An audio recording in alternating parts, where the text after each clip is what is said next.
l'émission Saveurs divines. Cette bonne nouvelle du royaume sera prêchée dans le monde entier pour servir de témoignage à toutes les nations. Alors viendra la fin. Ce pain céleste vous est présenté par Immaculée Niraneza. Je vous salue très chers amis, vous tous qui écoutez cette émission Saveurs divines. Que la grâce de notre Seigneur soit avec vous.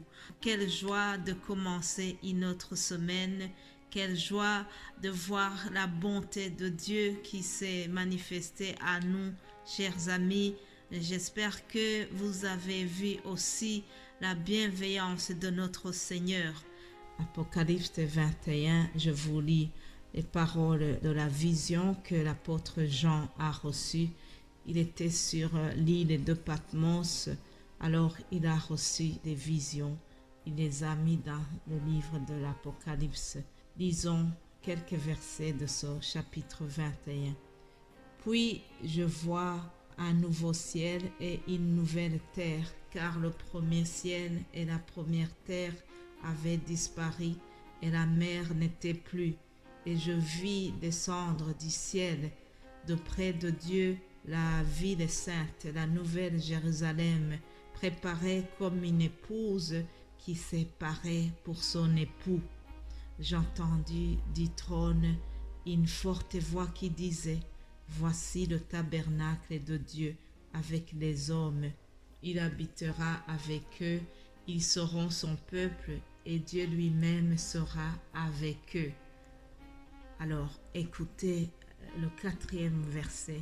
Et c'est surtout celui-là que je voulais que tu retiennes ce matin. Il essuiera toutes larmes de leurs yeux et la mort ne sera plus. Il n'y aura plus ni deuil, ni cri, ni douleur, car les premières choses auront disparu. Alléluia. Il essuiera toutes larmes de leurs yeux et la mort ne sera plus. Il n'y aura plus ni deuil, ni cri, ni douleur, car les premières choses ont disparu. Alléluia, chers amis. Ce verset m'est venu en tête lorsque j'ai vu une image d'un bateau qui faisait naufrage au Congo. Ce bateau était rempli de personnes et on a vu des gens qui allaient tout droit à la mort. Une multitude de gens sur le bateau et ils ont coulé, ils ont fait naufrage.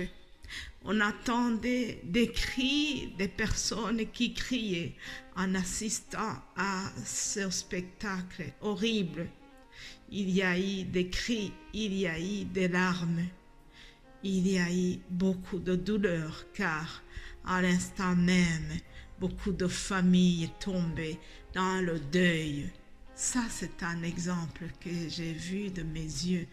Mais il y a plusieurs autres choses que nous voyons, soit à la télévision, que nous entendons des bruits de guerre ici et là. Voyons des images de mamans qui courent avec leurs bébés sous le bruit des bombes.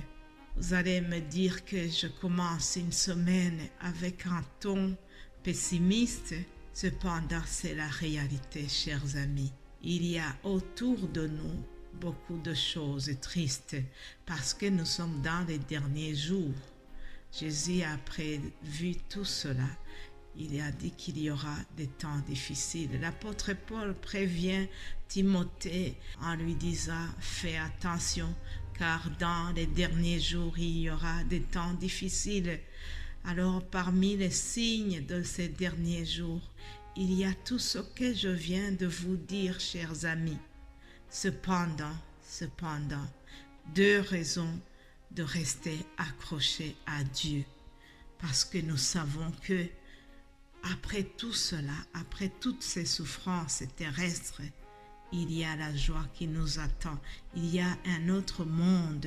C'est ce qu'on a appelé la Nouvelle Jérusalem dans le texte que je vous ai lu dans Apocalypse 21.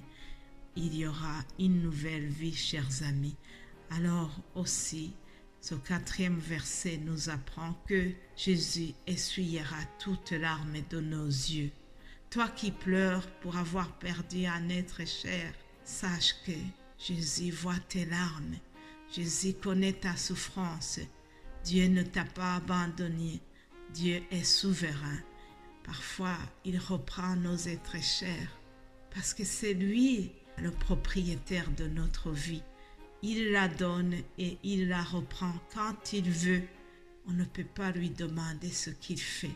Tout ce que nous savons et ce que nous croyons en tant qu'enfants de Dieu, nous croyons que Dieu fait toutes choses comme il veut, et nous déclarons qu'il fait tout à merveille. Il est souverain, chers amis, il est souverain. C'est lui qui donne la vie et il la reprend. Je viens te consoler par cette parole qui nous dit que quoi qu'il arrive, il y aura un jour où Dieu va essuyer nos larmes et que là où nous allons, en tant qu'enfants de Dieu, vous tous qui étiez dans le voyage, vous les pèlerins du ciel, rappelez-vous que la semaine passée, nous avons vu ce thème. Nous sommes les citoyens du ciel. Alors, dans notre destination finale, il n'y aura plus le deuil, il n'y aura plus la douleur, il n'y aura plus les maladies qui nous tracassent. Les premières choses, ces choses que nous vivons aujourd'hui, vont disparaître. Alléluia, alléluia. Que cette espérance vous fasse continuer le chemin, chers amis. En tout cas, moi, ça me fortifie et je voulais vous partager cela. Que Dieu vous bénisse abondamment, chers amis. Alors, en commençant notre semaine, je voudrais aussi remercier toute personne qui prie pour cette émission, toute personne qui encourage l'œuvre que Dieu nous a mis à cœur. L'émission Saveur Divine, c'est une œuvre que Dieu lui-même a commandée. C'est une œuvre de Dieu. Ce n'est pas mon projet, pas du tout, c'est le projet de Dieu. Et il a commencé en 2020. Le projet avait déjà mûri bien avant. Le projet avait commencé bien avant, mais l'action a pris vraiment place dans le mois de janvier, 1er janvier 2020.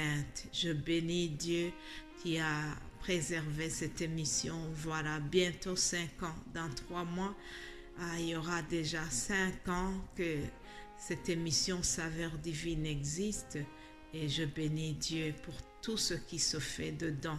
Je bénis Dieu pour vous tous qui êtes édifiés par le partage de la parole. Je bénis Dieu pour vous tous qui priez pour cette œuvre. Je bénis Dieu pour mes frères et sœurs qui collaborent avec moi pour que nous puissions répandre la bonne nouvelle de l'Évangile et surtout gagner les âmes à Christ. Alléluia. Continuons, chers amis, ne nous lasse pas de continuer cela, ne nous lasse pas d'annoncer que Jésus-Christ est le Seigneur, ne nous lasse pas de faire le bien autour de nous, car rappelez-vous, nous avons été créés pour les bonnes œuvres que Dieu a préparées à l'avance, afin que nous puissions les pratiquer. Alléluia. Et avant de terminer, bien sûr, je vous donne le thème de notre semaine. Nous allons voir que Jésus-Christ a reçu le nom qui est au-dessus de tous les noms. Le nom de Jésus est au-dessus de tous les noms. Nous, chrétiens, soyons fiers parce que nous portons le nom de Christ. Alléluia. C'est un nom qui est rempli de beaucoup de qualités et c'est ce que nous allons voir. Lisons Philippiens 2, je commence au verset 8. Il est écrit, il s'est humilié lui-même, se rendant obéissant jusqu'à la mort, même jusqu'à la mort de la croix. C'est pourquoi aussi Dieu l'a souverainement élevé et lui a donné le nom qui est au-dessus de tout nom. Alléluia.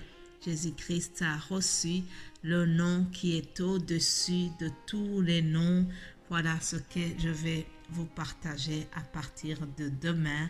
Soyez bénis, que Dieu vous fortifie, que Dieu continue à vous faire du bien et nous allons nous revoir demain par la grâce de Dieu. Passez un bon lundi, une bonne semaine en écoutant ces émissions. Que Dieu vous bénisse encore.